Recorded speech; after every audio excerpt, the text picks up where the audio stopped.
Evo ga Miki. Sad će on da objasni kako funkcioniše tursko kapamče. Aj, evo ga tursko kapamče. Što funkcioniše, a? Jel radi, a? A gde staviš vrapca? Tvoga? Ovdje, bre. Vidi. A povratni mehanizam? Evo ga, sad ću ga. Si vidio.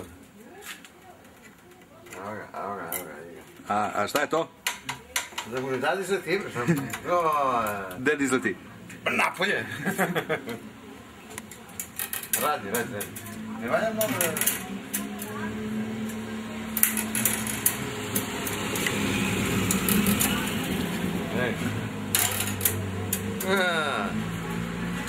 To je to. Šta je to? Bio pro. Ovo je bio Čika Miki fotograf. Objasnuje funkcionisanje turskog kapama.